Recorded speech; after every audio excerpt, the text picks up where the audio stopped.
আজকে আমি আর মামাই আমরা দুইজন মিল্লা সত্যি কিছু ইতালির কথা বললাম। সত্যি কথা বলতে ইতালিতে প্রায় নতুন মানুষ আইসা 2 বছর ধরে বয়ে থাকে। মানে এর কারণটা কি মামা, একটু কোন তো আপনি। এর কারণটা হচ্ছে ক্যাম্পে থাকা লাগে, নিজস্ব লোক ছাড়া কাজ পাওয়া যায় না, ভাষা সমস্যা, এই কারণে 2 বছর লাইনে উঠতে লেগে যায়। মানে ধরেন একটা কাজে যাইবেন আপনি, সেই কাজে আপনার নিবনের কারণ হচ্ছে কি মামা? কাজে নিবে না ভাষা, সবথেকে মূলত হয়েছে ইতালিয়ান ভাষা।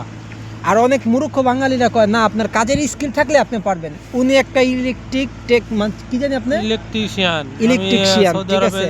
14 বছর কাজ করছি। উনি সৌদি আরবে 14 বছর কাজ করছে, খুব ভালো একটা স্যালারি। এখানে কাজে গেলে কয় ভাষা ছাড়া কাজে নেয় নাই। আপনার যতই সার্টিফিকেট থাক, যত কিছুই থাক, আপনার আগে দরকার হইছে ভাষা, তাই তো মামা? ভাষা তো ইতালিতে, গুরুত্বপূর্ণ ভাষা। হ্যাঁ ইতালিতে আইসা এই জিনিসটা বুঝলাম যে ইতালিতে মানে আত্মীয় স্বজনদের খুবই গুরুত্বপূর্ণ। আত্মীয় স্বজনদের হেল্প খুবই দরকার। এটা আপনি কি কোন? হ্যাঁ, এটা একমত আমি। আর নিজস্ব লোক থাকলে কাজ পাওয়াটা পাইতে ইজি। এটা সত্যি হয়। এই সত্যি কথা। ধরেন আপনি রেস্টুরেন্ট লাইনে বা যে লাইনে কাজ করেন না কেন, আপনি প্রথমে এসে কাজ পাবেন না। আপনি দেখবেন চোখের পলক ফালাইতেই আপনার একাকিত্বই আপনার 2 বছর 1.5 বছর গেছে। যেমন আমাদের 11 মাস হয়ে গেছে, আমরা কিন্তু এখনো কাজ নাই আমাদের। মামা আছে না, আমরা ক্যাম্পে থাকি, আর যারা ক্যাম্পে না থাকে একটাবার ভাবি তাদের অবস্থাটা কী হইতেছে মামা, ভাবেন তো একটাবার। কি কই? তাদের খুবই সমস্যা, কারণ বাসা ভাড়া, খাওয়ার খরচ, তাদের অনেক খরচ। কারণ আপনি কাজ করেন বা না করেন, বাইরে থাকলে আপনি কমসে কম 400 ইউরো খরচ হবে। 400 ইউরো বাংলাদেশের কয় টাকা মামা? 400 ইউরো বাংলাদেশে প্রায় 60,000। 60,000 টাকা। আপনি 400 ইউরো তারপর কম ধরছেন, 200 ইউরো বাসা ভাড়া, 200 ইউরো যদি আপনি খাবারও ধরেন, এটা হইছে একটা না, সর্বনিম্ন 400 সর্বনিম্ন ধরছে, বুঝছেন? সর্বনিম্ন মানে আপনি ওই যে বাংলাদেশে যেমন থাকলে ডাইল ভাত খাইবেন বা একটু হালকা পাতলা মধ্যবিত্ত, তো মধ্যবিত্তর জীবন। ভালো মতো কিছু খাইতে হইলে, ভালো মতো কিছু করতে হইলে তারপর নিজেরও তো কিছু খরচ আছে। তো 500 ইউরো একদম নিচে, এটা হচ্ছে নিচের।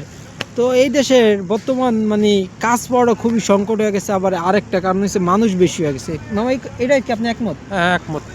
হ্যাঁ হ্যাঁ, ইতালিতে প্রচুর বাংলাদেশি মানুষ। শুধু বাংলাদেশি না, হ্যাঁ। মরক্কো আছে, তারপর আফ্রিকান আছে, তারপরে মিশরি লোক আছে, মানে অনেক দেশের অনেক মানুষ। দেশের লোক আছে।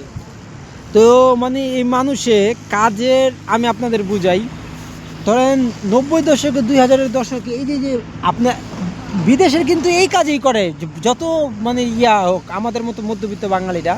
ধরেন এই যে ঘাস সাফ করতেছে, ঠিক আছে, ধরেন এখন এই ঘাস সাফ 90 দশকে 2000-এর দশকে লোক পাইতো না। আর বর্তমান সময় লোকও আছে, আবার মেশিন আয়া পড়ছে, টেকনোলজি। তো মেশিনেই লোক বাদ, মেশিনেই কইরা ফেলায়, কথার কথা। তো এরকম হয়ে গেছে, কাজের ক্ষেত্রে এমন হয়ে গেছে।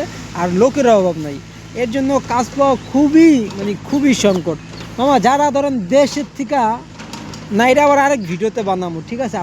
আপনার রায়রা দিবেন, কারণ আরেকজন মত দিলে হয় কি, যেহেতু উনি ইটালিতে আছে, আমি মানে এই কথাগুলো কইতেছি যাতে যে ভাইরা দেখে, কারণ এগুলো সত্যি কথা। মানে ইউটিউবে বেশিরভাগই মিথ্যা ভইরা গেছে, এর জন্য মানুষ কনফিউজ ভাবে। ইউরোপে টাকা কয় টাকা, ইউরোপের হিসাবে ইউরোপে নাথিং। 1.5-2 লাখ টাকা বাংলাদেশ হইতে পারে অনেক, কিন্তু এই দেশে কয় টাকা খরচ, কয় টাকা আয়, কয় টাকা ব্যয়, এটাও দেখতে হইব। তো ভিডিওটা কেমন লাগলো আপনারা জানান। একটা থাম্বনেলের জন্য আমার ছবি তুলি, তাকান তো।